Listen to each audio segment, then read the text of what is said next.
Bonjour à tous, c'est Valentin, j'espère que vous allez bien. Aujourd'hui, avant de commencer la vidéo, si tu veux participer au concours, n'oublie pas de t'abonner à la chaîne, vraiment, de laisser un petit like et un commentaire pour gagner le magnifique Saracenia de My King qui est complètement noir. Le tirage se fera début septembre. Alors aujourd'hui, on se retrouve pour comment bouturer ton épintes. Aujourd'hui, je vais te montrer une petite technique que je pratique qui a un taux de réussite de 90%. J'ai eu juste quelques échecs sur beaucoup de boutures de Nepenthes. Alors ça c'est un Nepenthes Gymnaphora. Alors on va laisser juste le petit rejet ici et la tige là qui est un petit peu malade et on va bouturer celui-ci. Alors hop, vous avez un nœud. On va couper sous un nœud. Alors un nœud, je vais vous expliquer. Alors je coupe. Vous laissez, là vous avez la petite partie verte. Donc vous laissez toujours une petite partie verte pour que ça repart euh, au nœud. Donc là je coupe. Hop, sous un nœud, je vais vous expliquer. Voilà. Là je viens de couper la tête d'une ample au ciseau, avec vous avez les pièges, etc. Donc, une fois que vous avez coupé sous un nœud, en fait, sous un nœud, c'est à la jonction, euh, regardez, c'est à la jonction d'une feuille comme ceci. Donc la feuille là déjà, vous l'enlevez. Hop, voilà. Donc après vous jetez. Ensuite, toutes les nouvelles feuilles, vous coupez. Voilà. Vous enlevez toutes les feuilles comme ça, pour que vraiment la sève se concentre dans les racines et non dans le développement de nouvelles feuilles qui vont se reproduire. Vous laissez la petite feuille qui repart comme ça avec le piège. Ensuite, moi j'ai laissé à peu près environ 3-4 nœuds. C'est aux jonctions des feuilles. Cette feuille là, vous l'enlevez. Alors quand vous l'enlevez, vous avez juste à tirer dessus. Voilà. Celle-ci, vous l'enlevez aussi. Hop, vous tirez dessus. Ensuite, ça va vous donner ça. Moi, personnellement, j'utilise des AirPods. Ça laisse passer l'air dans les racines. Et j'utilise 100% de sphène vivante. Donc, vous remplissez votre pot. Hop, vous le remplissez bien. Vraiment jusqu'à ras-bord. Voilà. Vous l'avez rempli jusqu'à ras-bord, votre pot. De sphène vivante, hein, je précise. C'est très important. Ensuite, avec le ciseau, vous venez faire un trou. Voilà. Et votre tige, vous l'enfoncez comme ça dedans. Et vous appuyez bien. Il faut bien que... Regardez. Il faut bien que ça soit en contact avec la sphène. Et ça va vous donner ceci.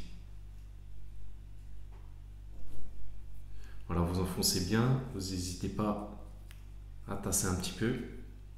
Et une fois que vous avez fait ça, vous trempez votre pot dans l'eau de pluie avant de le remettre dans votre terrarium, ou vous pouvez, si vous n'avez pas de terrarium, votre véranda, mais dans un coin avec beaucoup d'hygrométrie.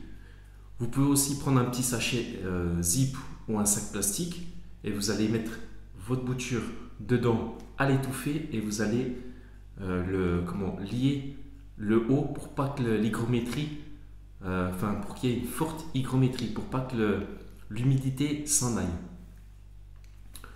Ensuite, au bout de, allez, on va dire environ un mois et demi, votre bouture, vous allez commencer à voir les racines qui vont sortir du pot. Et une fois que votre bouture sera complètement racinée, vous pourrez prendre un pot plus gros pour le rempoter. Mais c'est vraiment tout simple. Après, n'hésitez pas, vu que c'est de la sphène vivante, souvent la sphène elle pousse, elle pousse, elle pousse, et ça étouffe la bouture. Donc n'hésitez pas à couper un petit peu votre sphène pour pas que la bouture soit complètement étouffée. Parce qu'après la bouture elle peut pourrir et c'est ce qui m'est déjà arrivé. Donc voilà, mais il faut vraiment qu'elle soit tout le temps gorgée d'eau, tout le temps humidifiée. C'est pour ça que la sphène vivante, ça va vraiment favoriser le développement des racines de la bouture du Nepenthes. Alors moi, ma bouture, j'ai un terrarium, je vais la mettre dans mon terrarium et je referai une vidéo quand la bouture sera complètement racinée pour vous montrer quand on va passer de la bouture au rempotage dans un nouveau pot. Voilà. Donc après, eh ben, vous avez votre bouture. Moi, c'est vraiment une technique qui marche à 90%. Alors, pour vous montrer où j'ai coupé juste ici. Donc là, vous avez le nœud. Là, vous avez le deuxième nœud où j'ai coupé juste en dessous. Alors, normalement, ça doit repartir. Le bourgeon, il doit repartir d'ici. Là, votre tige, elle n'est pas foutue. Alors là, vous avez la feuille, donc vous faites pareil. Hop, vous venez couper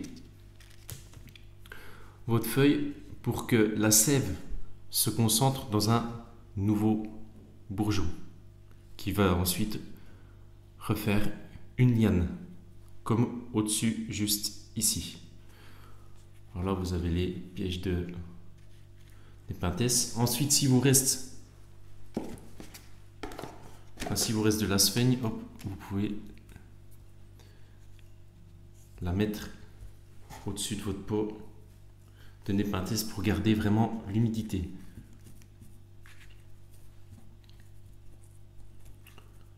Il faut vraiment, si vous avez des Nepenthes, je vous le conseille d'ailleurs, la sphène vivante c'est très bon pour les neps ou les amphoras en surface.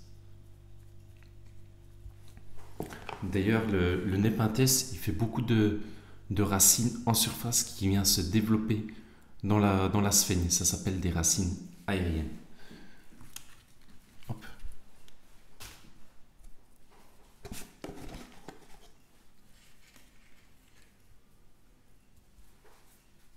Donc voilà, j'espère que tu auras apprécié cette vidéo. N'oublie pas de t'abonner, le petit like et le commentaire pour le référencement. On se retrouve dans une prochaine vidéo dans quelques mois pour le racinement et le rempotage de cette bouture. J'espère que ça t'aura vraiment aidé. C'était Valentin. Ciao, ciao.